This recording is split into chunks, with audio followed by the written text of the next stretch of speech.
Di awal episode 5 ini kita diperlihatkan dengan adanya sekelompok tentara bayaran yang sedang bertugas mengawal pengantaran barang dagangan menuju ke kota Tianshui, di mana perjalanan mereka yang baru setengah jalan itu kemudian harus terhenti ketika mendapati sosok pemuda yang tidak lain adalah Wang Lin sendiri kebingungan di tengah jalan. Sesaat kemudian ketua pengawal dalam kelompok dagang itu lantas menyuruh anak buahnya yang bernama Yang Shen untuk segera menghampiri Wang Lin dan menanyakan apa yang sedang dilakukan Wang Lin di wilayah sepi tersebut. Dengan segera pria bernama Yang Seng itu pun langsung bergegas menemui Wang Lin untuk bertanya.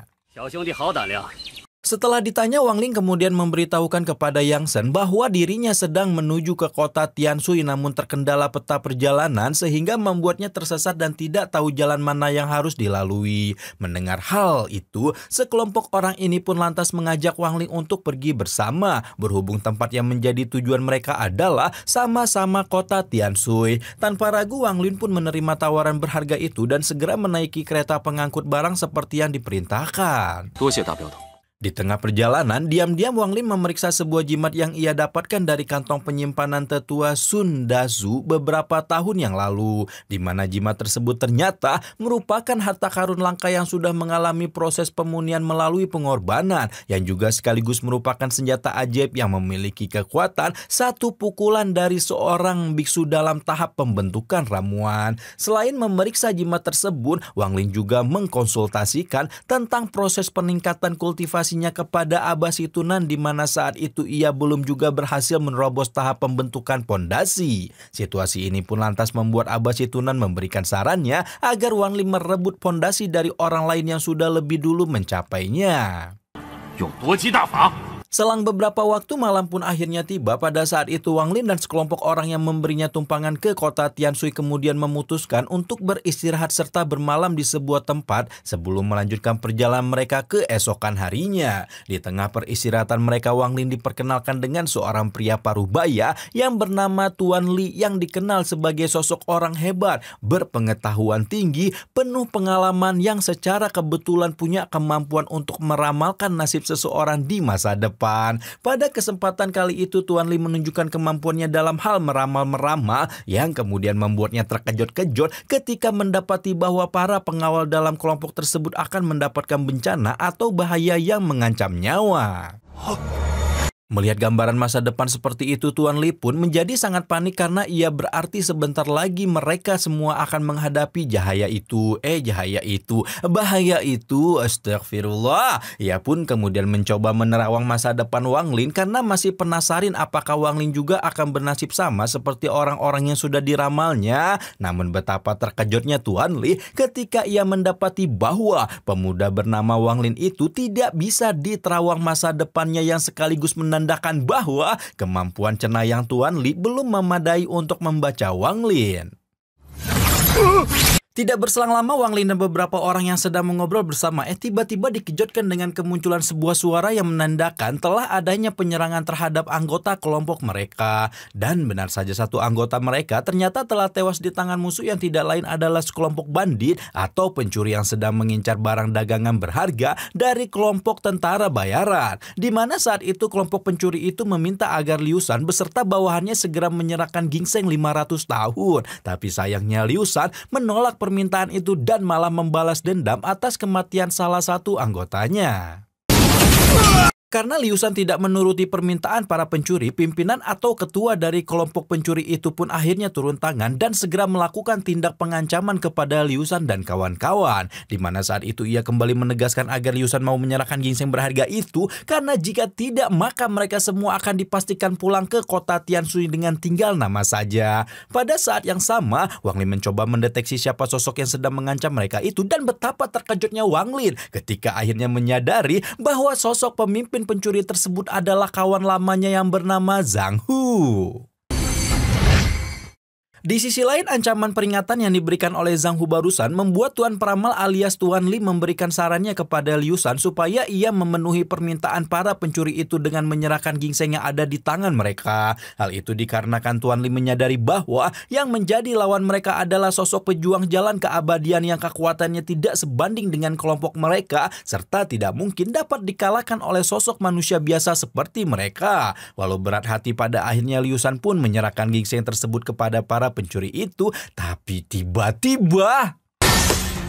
tiba-tiba saja kotak berisi ginseng itu direbut oleh Wang Lin sebelum sampai ke tangan musuh. Hal itu pun tentu saja memancing kemarahan kelompok pencuri itu yang kemudian langsung menyerang Wang Lin untuk merebut ginseng tersebut. Tapi karena kekuatan Wang Lin jauh lebih tinggi dari kekuatan para pencuri, pada akhirnya serangan pencuri itu pun berhasil digagalkan dalam waktu secepat kilat, sehingga membuat semua orang menyadari bahwa ternyata Wang Lin juga merupakan pejuang jalan keabadian alias calon dewa. Selesai merebut ginseng dan memberi pelajaran kepada para pencuri itu, Wang Lin kemudian meminta Zhang Hu untuk segera menampakkan wujudnya di depan Wang Lin.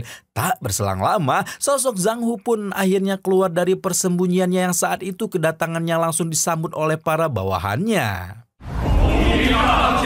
Setelah menampakkan dirinya di depan Wang Lin, Zhang Hu kembali memberikan ancaman supaya Wang Lin cepat-cepat menyerahkan kotak berisi ginseng itu sebelum ia terpaksa bertindak kasar kepadanya. Pada saat yang sama, Wang Lin menyadari ada yang tidak beres dengan Zhang Hu yang kala itu terlihat sama sekali tidak mengenalinya. Situasi ini pun akhirnya membuat Wang Lin memberikan kotak berisi ginseng tersebut kepada Zhang Hu, yang kemudian membuat Zhang Hu merasa puas lalu menyuruh Wang Lin dan yang lainnya segera pergi dari area itu. Namun sebelum Wang Lin dan yang lainnya meninggalkan tempat tersebut, tiba-tiba kedatangan Bai Zhan yang kekuatannya terdeteksi di tingkat 15 kondensasi Qi ini lantas membuat semua anggota kelompok Liu Shan ketakutan, terlebih ketika mereka melihat bagaimana sosok tersebut mematikan sekaligus menghisap energi para pencuri tersebut. Pada saat itu, Bai Zhan juga nampaknya menginginkan darah segar milik Wang Lin supaya ia bisa meningkatkan level kultivasinya dengan lebih cepat. Mendengar hal tersebut, Zhang Hu pun pura-pura berinisiatif untuk membantu mengambilnya. Namun tanpa diduga-duga kepura-puraannya itu malah ketahuan oleh Bai Zhan yang menyadarinya bahwa sebenarnya Zhang Hu berniat membantu Wang Lin supaya cepat melarikan diri. Hal ini pun akhirnya membuat Bai Zhan bertindak kasar kepada Zhang Hu dengan menyakiti fisiknya hingga kesakitan. Melihat Zhang Hu dalam masalah, Wang Lin kemudian ambil tindakan dengan segera melakukan baku hantam kepada Bai Zhan.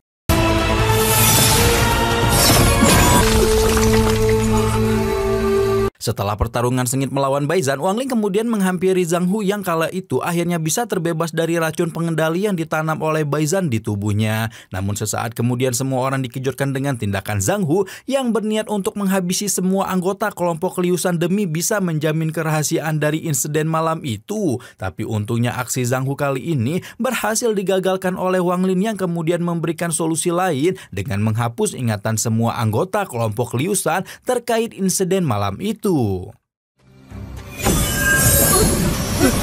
Setelah menghapus ingatan orang-orang itu, Wang Lin dan Zhang Hu menuju ke sebuah tempat yang dirasa lebih aman, dan mereka pun mulai bernostalgia serta menceritakan perjalanan hidup masing-masing setelah mereka berpisah di sekte Heng Yu. Setelah mengobrol panjang lebar, Wang Lin mengungkapkan keinginannya yang saat itu harus segera menemukan sebuah tempat agar bisa secepatnya melatih pedang terbang yang baru dimilikinya. Ia pun akhirnya diajak Zhang Hu ke menuju kota Tengya yang dirasa cukup aman untuk berlindung dari kejaran musuh. Apalagi sekarang status mereka menjadi buronan karena telah menewaskan Bai Zhan.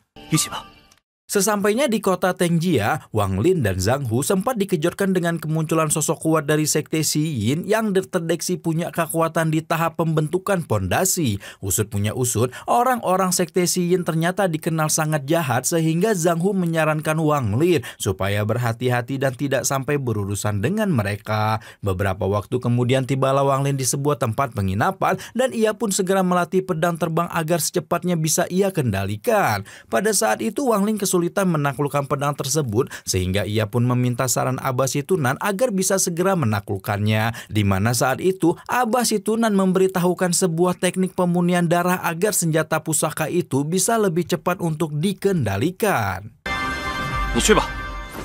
Sementara itu di tempat lain, tetua Teng kedatangan sosok bernama Jimo yang saat itu meminta bantuan untuk menyelesaikan permasalahannya terkait balas dendam atas kematian Bai Zhan. Di mana saat itu tetua Jimo memberikan imbalan senjata pusaka kelas bayi primordial demi bisa mendapatkan bantuan dari penguasa wilayah Teng yang saat itu dibantu oleh cucunya yang bernama Teng Li. Setelah membicarakan hal tersebut dengan Teng Li pun bersedia membantu Jimo membalaskan dendam setelah sebelumnya ia unjuk kemampuan dengan membuat langit terbelah di atas sana.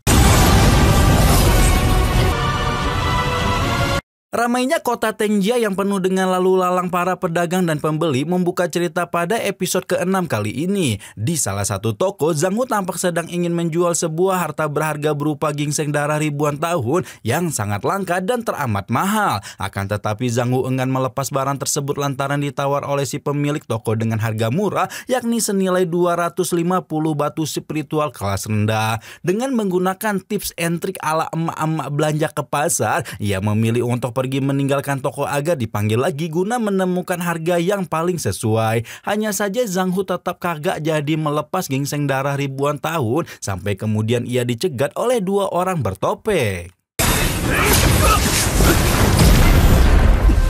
Kedatangan dua orang yang diduga berasal dari klan Tang jelas membuat Zhang Hu kaget dan bingung karena mendadak diserang dengan teknik pedang yang berbahaya. Meski sempat memperingatkan aturan bahwa klan Tang dilarang bikin onar di kota Tengjia, tetapi musuh yang menggunakan baju kuning tersebut benar-benar bodoh amat dengan aturan yang berlaku. Bahkan Zhang Hu tidak diberi kesempatan untuk lari, melainkan ia malah dihadang dengan sebuah formasi yang bikin tubuhnya jatuh tersungkur di tanah. Usut punya usut, ia diduga terlibat dalam pembunuhan Bai Zhan sehingga memicu dendam dari klan Tang yang menduduki kota Tengjia.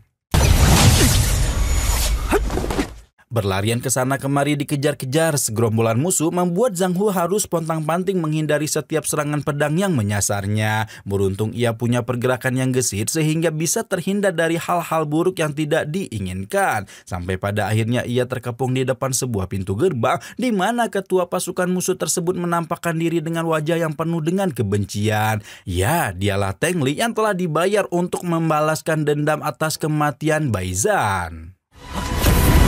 Sementara itu di waktu yang bersamaan, Wang Ling masih fokus bermeditasi untuk memulihkan kekuatan pedang terbang yang ia miliki. Seberes menjinakkan pedang terbang dan menggenggamnya dengan erat, suasana yang semula hening mendadak berubah jadi kacau saat sekelompok orang mendobrak pintu ruangan. Kedatangan murid-murid Tengjia ke kamarnya segera disadari Wang Lin sehingga ia langsung kabur lewat jendela karena tahu nyawanya dalam bahaya. Namun Wang Lin masih belum tahu bahwa ia ingin dibunuh para musuh gara-gara pernah menghabisi Bai Zhan yang memang sosoknya cukup terpandang di kota Tengjia. Akibatnya Wang Lin berlari menembus keramaian kota sambil mencari cara agar bisa mengelabui para musuh yang mengejarnya. Tapi ia baru tahu kalau di kota tersebut terdapat larangan menggunakan pedang terbang yang membuat Wang Ling terkurung di dalam formasi pelindung. Dalam keadaan terkepung dan terdesak seperti itu, pikiran Wang Ling tertuju kepada keberadaan Zhang Hu yang ia kira masih selamat di dalam kota. Akan tetapi ia tidak akan semudah itu menemukan sahabatnya karena kubu musuh semakin banyak dan sulit untuk dikalahkan meski sudah mengerahkan segenap kekuatannya. Hingga kemudian Teng Li menampakkan batang hidungnya dengan tatapan tajam yang seketika membuat Wang Ling terkejut. Terlebih lagi Teng Li mampu membaca ranah kultivasi Wang Ling sehingga ia tak ragu untuk mengeluarkan sebuah serangan yang teramat membagongkan sampai pada akhirnya. Betapa terkejutnya Wang Lin setelah ia dikasih paham bahwa teman yang ia sedang cari-cari ternyata telah dihabisi dengan kejam oleh Teng Li. Amarah Wang Lin seketika memuncak karena ia merasa kalau musuh yang sedang dihadapinya benar-benar tidak punya hati nurani. Alhasil ia melesakkan pedang terbang hijau yang baru saja ia munikan ke arah Teng Li meski masih bisa ditangkis dengan begitu mudah. Rupa-rupanya pedang Wang Lin tidak akan pernah maksimal digunakan bertarung apabila pemiliknya masih berada di ranah kultivasi rendah tahap kondensasi Qi. Akan tetapi Wang Lin tidak kehabisan akal karena ia mampu memanfaatkan benda-benda di sekitarnya untuk merepotkan Teng Li yang tengil.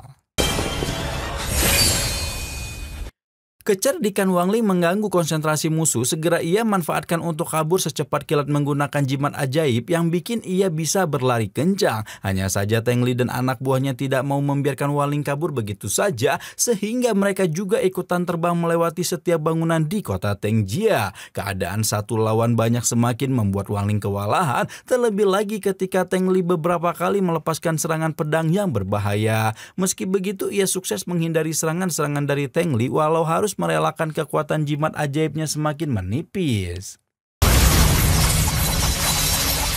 Edward, hujan pedang yang dikendalikan Teng Li memicu ledakan besar yang meluluh lantakan sejumlah bangunan. Wajar saja Teng Li mengira Wang Lin telah wafat karena serangan warisan turun-temurun dari keluarganya tidak pernah gagal menghabisi musuh sepanjang sejarah. Tapi Wang Lin masih tetap berdiri tegap sehat walafiat dan menampakkan diri di balik puing-puing bangunan sambil membawa sebuah lentera. Rupa-rupanya lentera yang disusun rapi mengelilingi kota merupakan mantra rahasia yang melindungi Teng Jia dari segala macam mara bahaya. Sukses membongkar rahasia tersebut membuat Wang Lin bergerak cepat untuk merusak setiap lentera agar ia bisa mengimbangi perlawanan dari Teng Li. Sementara itu di dalam istana, Tetua Teng sedang gusar memikirkan nasib Teng Li yang tak kunjung pulang dari misinya untuk membunuh Wang Lin. Salah satu ajudannya khawatir dengan keselamatan Teng Li karena sudah sekian lama turun gunung menangkap Wang Lin tetapi belum juga ada hasil. Hanya saja Tetua Teng tetap percaya dengan kemampuan Teng Li, terlebih karena ia diberitahu kalau kultivasi Wang Lin masih di tahap rendah kondensasi Qi. Sementara itu Teng Li diketahui telah mencapai ranah pembentukan pondasi sehingga seharusnya tidak sulit untuk menaklukkan Wang Lin. Kita balik lagi ke dalam kota Teng Jia. Anak muda Wang Lin terus berlari kencang menghindari serangan-serangan dari Teng Li yang semakin membagongkan. Bahkan Teng Li yang hatinya semakin berkecamuk terpaksa mengeluarkan jimat petir penembus surgawi demi menghentikan langkah Wang Lin. Bagai terbang menggunakan spion, Wang Lin melihat Teng Li sedang berkonsentrasi memunculkan formasi besar yang membuat langit dan bumi seketika bergetar. Wang Lin sadar situasinya semakin berbahaya sehingga ia harus ekstra waspada dengan serangan di luar Nurul dari Teng Li.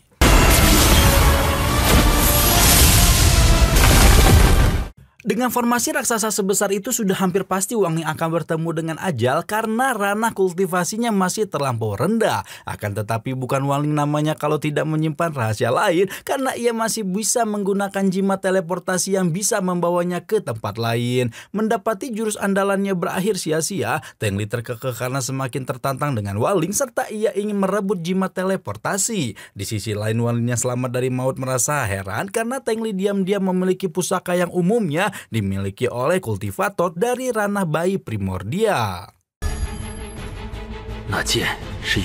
Jadi keterampilan bela diri Wang Lin bisa mendadak berubah jadi OP parah berkat bantuan Abasitu Nine Door-nya jelasnya dari dalam pusaka spiritual itu loh. Akan tetapi seniornya tersebut belak-belakan tidak bisa membantu Wang Lin lebih jauh karena pedang surgawi yang digunakan Teng Li sedikit banyak telah melukainya. Mau tak mau Wang Lin harus berjibaku dengan kekuatannya sendiri untuk menangkis setiap serangan dari Teng Li. Hingga kemudian Wang Lin melempar pedangnya yang bikin pipi Teng Li tergores serta disusul dengan teknik cermin hati yang menutup emas mistis. Luka goresan yang menganga di pipi Teng Li benar-benar membuat ia naik pitam sehingga kemarahannya tak terbendung. Pedang surgawi raksasa yang dimiliki Teng Li lagi-lagi ia gunakan untuk menggeprek Wang Lin meski sukses dihindari dengan teknik teleportasi. Dan 3 hari kemudian Wang Lin terus terbang menjauh sambil memikirkan cairan spiritual yang telah habis ia minum. Sementara itu si Tunan juga kian kesempoyongan lantaran tenaga bayi primordial miliknya sudah habis karena digunakan untuk membantu Wang Lin menghadapi Teng Li. Demi membantu seniornya bertahan, Wang Lin menggunakan mata batinnya untuk mengamati situasi yang aneh di dalam hutan Mizang alias hutan penyakit kesesatan. Tempat tersebut berada di 500 mil sebelah selatan kota Teng Jia, di mana hutan Mizang dilingkupi dengan energi Qi yang kotor, banyak makhluk beracun, serta rotan sulur biru yang tumbuh liar mematikan. Teng Li yang tahu informasi hutan tersebut dari Tetua Teng, teringat bahwa ia tidak bisa masuk ke hutan apabila belum masuk ke tahap pembentukan pil. Namun karena Teng Li telah memiliki pusaka ajaib kelas bayi primordial, ia tak menghiraukan pesan Tetua Teng sehingga ia nekat memasuki hutan Mizang. Sementara itu, Wang Lin yang sudah lebih dulu menginjakkan kaki di hutan mendadak dikejutkan dengan kemunculan hutan sulur biru dari berbagai arah. Tubuhnya dililit dengan sangat kencang sehingga ia tidak bisa bergerak serta bikin gurunya si Tunan panik bukan main. Dari dalam ruang spiritual, gurunya tersebut menyarankan Wang Lin agar bisa mengendalikan diri menghadapi rotan sulur biru tanpa harus menggunakan energi spiritual. Hingga tiba-tiba Sementara Wang Lin sukses melepaskan rotan yang melilit tubuhnya, Abah Situnan mengaku mulai menyerah karena kekuatan teleportasi yang ia miliki tidak bisa lagi digunakan lebih lama. Tapi Wang Lin masih bersikeras menghadapi musuhnya sendiri tanpa menghiraukan bantuan dari Abah yang kondisinya mulai melemah.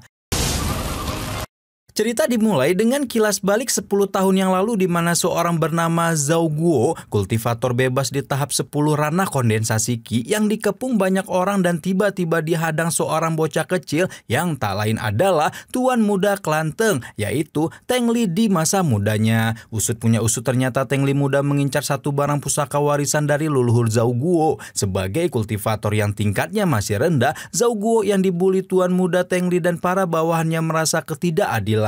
Dengan kejamnya Teng Li begitu saja menghabisi nyawa Zhao Guo yang darahnya tak disangka menyatu dengan benda pusaka tersebut.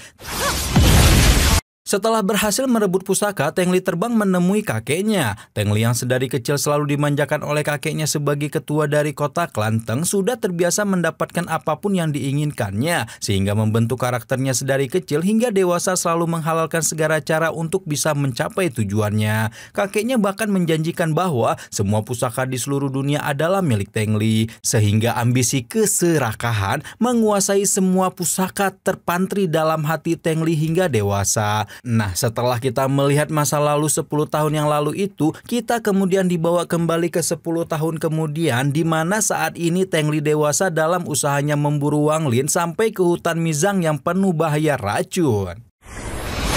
Teng Li yang menjelajah ke tengah hutan Mizang merasa kondisi keanehan yang luar biasa di mana dia tidak bisa melacak dan merasakan sedikit pun kesadaran spiritual Wang Lin. Hingga tibalah Teng Li di hadapan sebuah pohon tua yang sangat besar dan menemukan jejak darah di hadapan pohon. Dia pun dengan sombongnya mengatakan akan meratakan hutan itu untuk menangkap Wang Lin. Dan sejurus kemudian dikeluarkanlah pedang pusaka pembelah langitnya. Namun tanpa disadari Teng Li, sulur-sulur rotan biru segera beraksi terhadap kekuatan spiritual yang bersiap menyerang. Rotan-rotan biru pun mulai bergerak menyerang ke arah Teng Li dengan kecepatan kilat membelit tubuhnya. Wang Lin mengintip di balik pepohonan dengan santainya melihat Teng Li rupanya sudah terkena jebakan Batman-nya.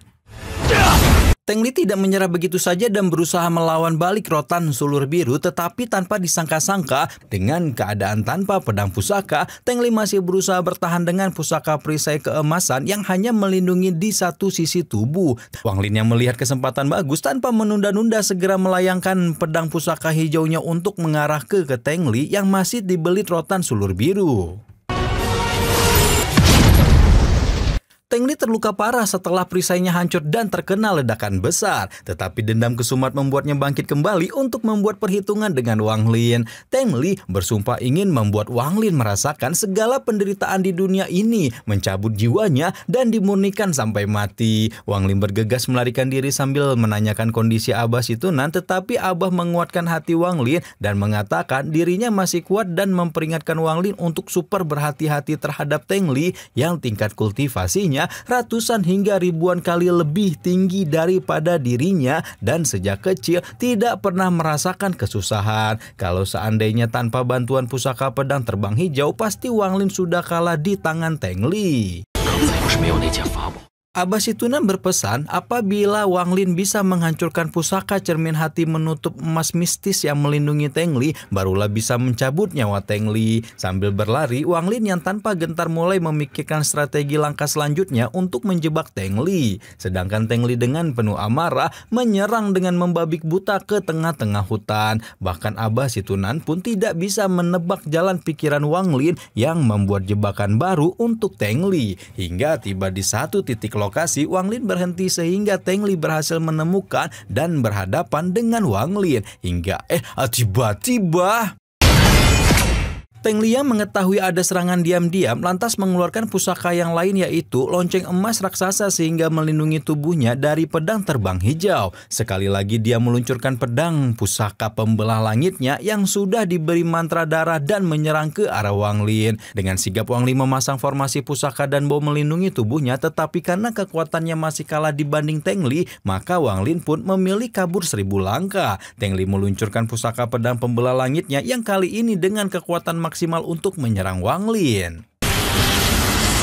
Wang Lin yang sudah berpindah tempat membuat Teng Li lengah sehingga tidak menyadari dirinya sudah berada tepat di depan sebuah jurang yang penuh gas berbau busuk. Dari kegelapan jurang meluncur keluar zombie ganas yang mengarah ke Teng Li. Ternyata ini juga bagian dari plot twist yang sudah dirancang oleh Wang Lin. Zombie ganas mengeluarkan pil hijau yang menurut Abasitunan adalah bentuk kultivasi sesat aliran iblis, di mana pil hijau yang terbentuk ini bukanlah pil biasa, tetapi mengandung daya peledak dan kekuatannya yang sungguh dahsyat. Maka Abasitunan meminta Wang Lin menjaga jarak terhadap Teng Li sebelum memasang jebakan agar terhindar dari efek peledakan pil hijau.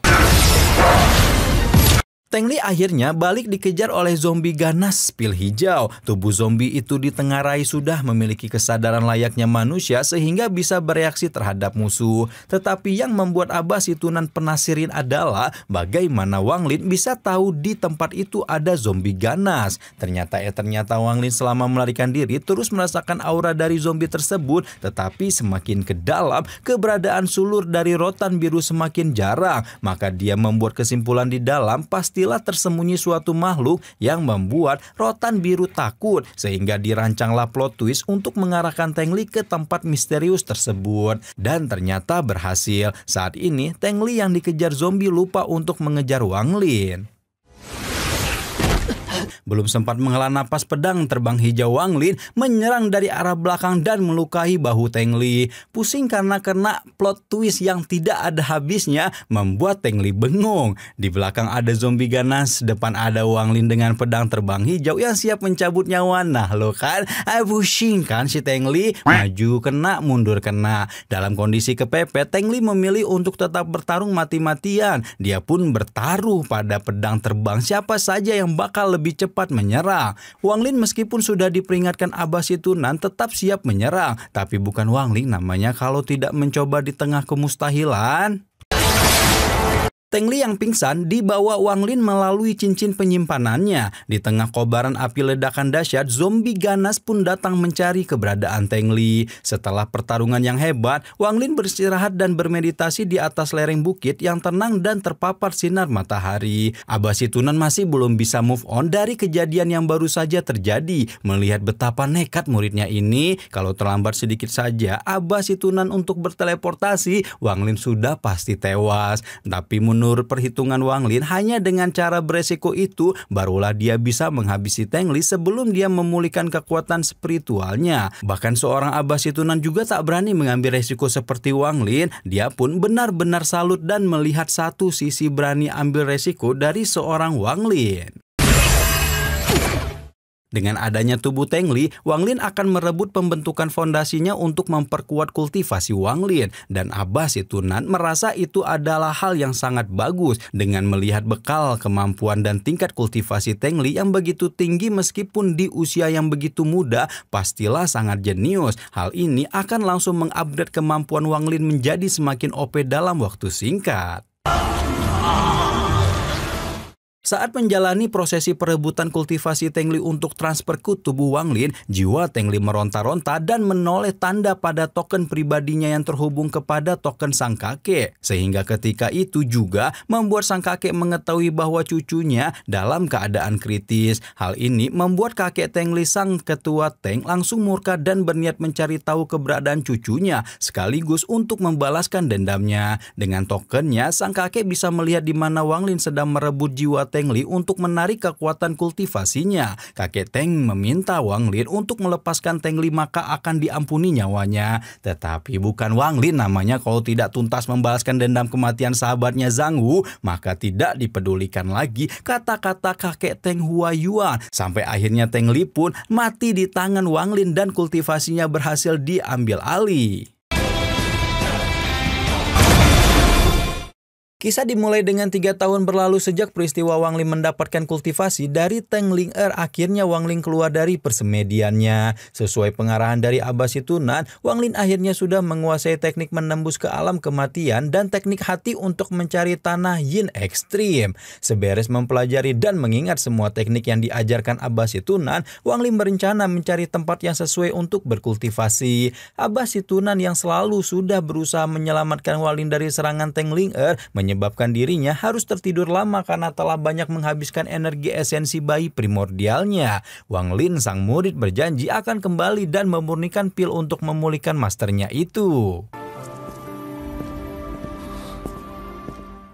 Kemudian kita dibawa kepada situasi di tengah hutan belantara di mana terdapat sebuah peti mati yang mengeluarkan energi keunguan. Dari dalam peti mati itu muncul sosok gelap yang sudah ratusan tahun tertidur di dalamnya dan kemudian bangkit kembali. Sosok yang bernama Zi Daren atau Tuan Zi Ungu yang berwarna keunguan itu sesuai dengan namanya juga seorang zombie wuyu di tahap menengah bayi primordial. Ini adalah zombie sejenis dengan sebelumnya mengincar Teng Ling Er.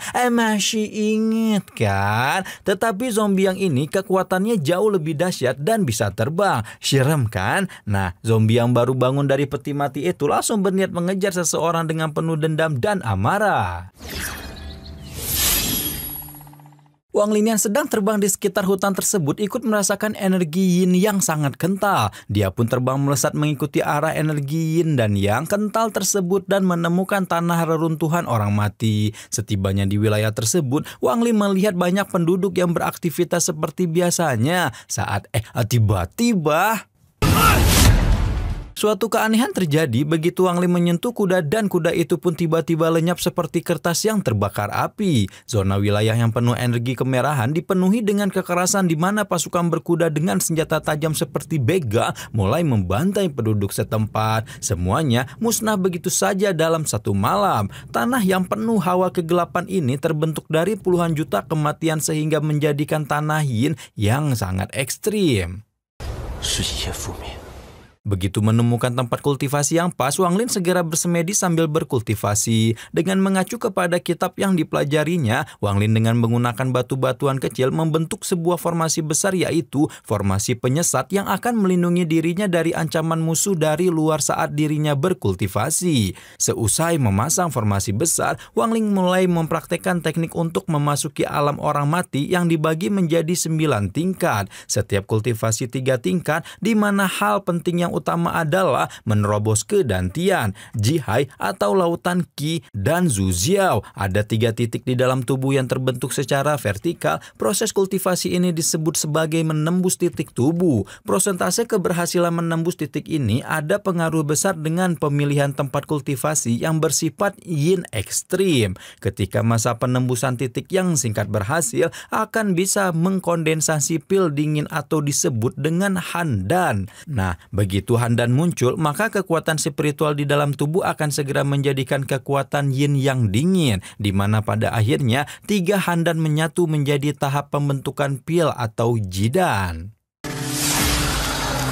Di tengah-tengah kultivasi Wang Lin, dari balik pepohonan tiba-tiba muncul sosok pemuda bertubuh kebiruan seperti avatar, yaitu Ada yang di tahap akhir pembentukan pondasi. Tanpa mengerti bahwa di tempat sekitar sudah dipasang formasi besar, pemuda biru itu tertarik dan mencoba menyentuh salah satu batu melayang yang menjadi bagian dari formasi besar Wang Lin. Seketika itu juga formasi menjadi aktif dan energi listrik mengalir dari satu batu ke batu yang lain menjadi satu medan pengamanan yang melarang pemuda biru itu untuk mendekati tempat Wang Lin berkultivasi. Satu persatu batu meledak begitu tersentuh pemuda bertubuh biru. Hal ini menjadikannya semakin geram dan berniat memecahkan formasi sehingga diambilnya sebongkah batu besar dan dilemparkan ke arah tempat Wang Lin bersemedi. Wang Lin merasa terusik oleh ulah pemuda bertubuh biru dan sejurus kemudian dilayangkannya pedang terbang pusaka hijau untuk menyerang pemuda bertubuh biru. 2 kali serangan Wang Lin tidak sedikit pun merobohkan pemuda biru. Sebaliknya dengan jimat mantra, pemuda biru berusaha memulihkan diri. Dalam sekejap tubuhnya dikelilingi cahaya kebiruan membuat Wang Lin penasaran dengan teknik sihir apakah yang dia gunakan.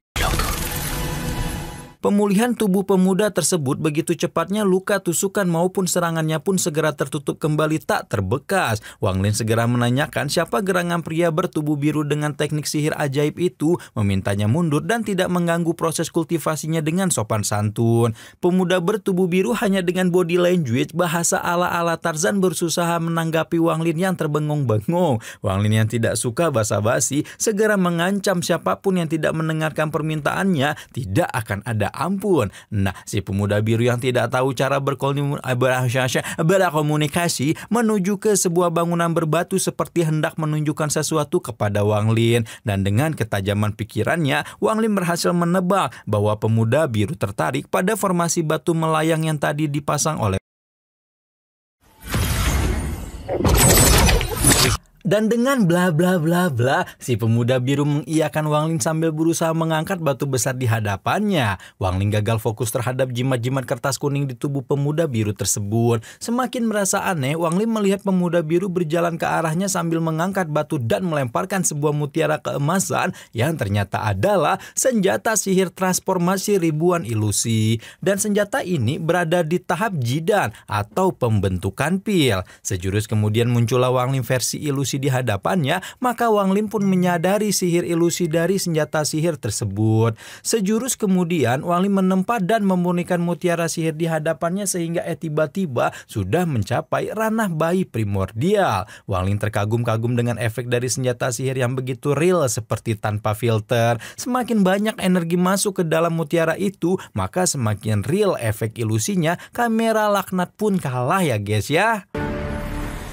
Di dalam benak Wang Lin sudah punya rencana. Senjata ilusi ini cocok untuk menakuti-nakuti musuh. Wang Lin merasakan pemuda biru aneh itu menarik. Bisa-bisanya barter sebuah mutiara pusaka ilusi dengan formasi batu miliknya. Dia pun memutuskan mencari tempat lain untuk berkultivasi. Dengan segera, Wang Lin mencari tempat kultivasi yang lain dan ditemukannya sebuah tempat di dekat jurang yang energi yin-nya jauh lebih kuat dari sebelumnya.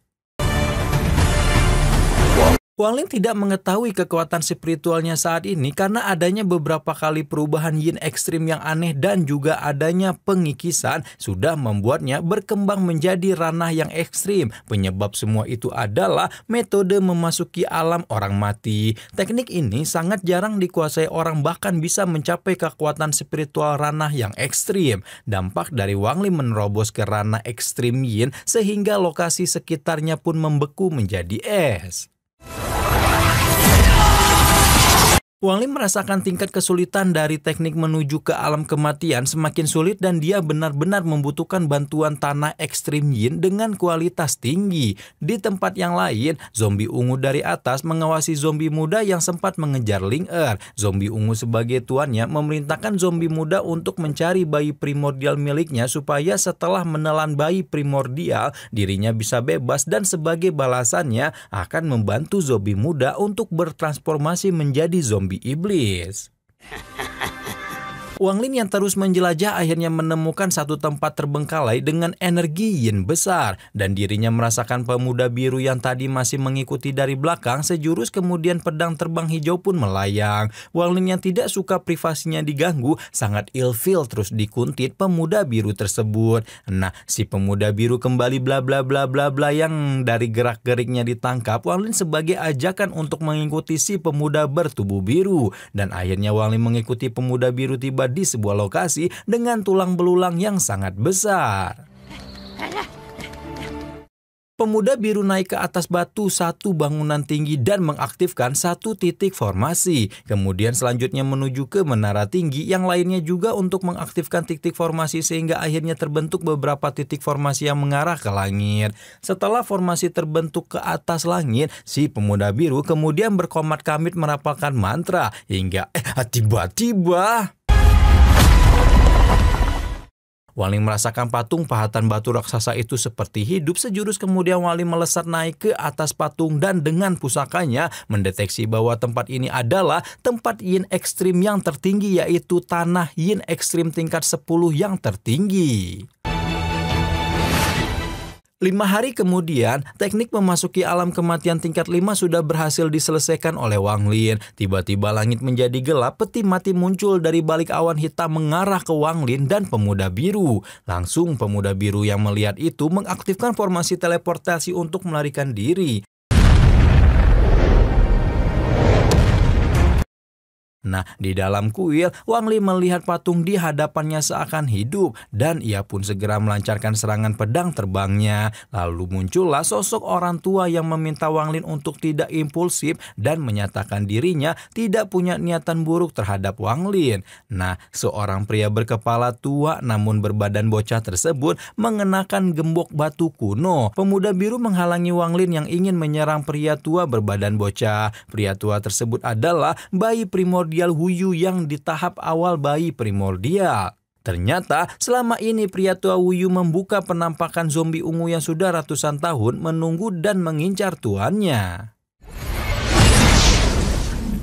Wang Li mempertanyakan siapakah orang di luar yang sedang mengincar seseorang. Dan usut punya usut, ternyata pria tua Wuyu adalah tuan dari zombie ungu. Dan Pak Tua Wuyu ini adalah satu-satunya leluhur patriark dari sekte Yin Zombie. Kita sebut aja leluhur zombie ya guys ya. Dimana peraturan dalam sekte ini, seluruh murid yang bergabung dalam sekte harus menemukan satu mayat hidup yang nantinya dipersembahkan dan dimurnikan untuk menjadi boneka zombie. Dengan meningkatkan kultivasi dirinya, maka boneka zombie juga akan semakin kuat. Wang Li menyimpulkan boneka zombie telah mengkhianati tuannya. 300 tahun yang lalu, boneka zombie dibawa kemari oleh leluhur zombie dan boneka zombie terkena efek dari yin dingin dan lepas dari kendali sehingga mencederai leluhur zombie dengan parah. Zombie muda yang di luar adalah tubuh fisiknya di kala itu. Ternyata juga sudah dimurnikan sehingga memiliki kepintaran layaknya manusia. Leluhur zombie melihat kemampuan Wang Lin maka memohon pertolongan kepadanya.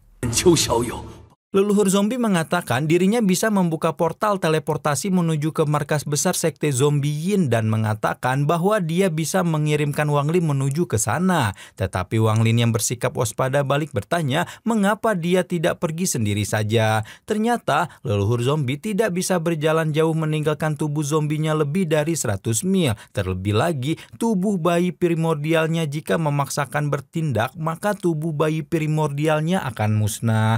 Leluhur zombie segera meminta Wang Lin saat tiba di sekte zombie Yin mencari yang bernama Ye Zizai yang adalah junior dari leluhur zombie untuk memberikan pertolongan kepadanya.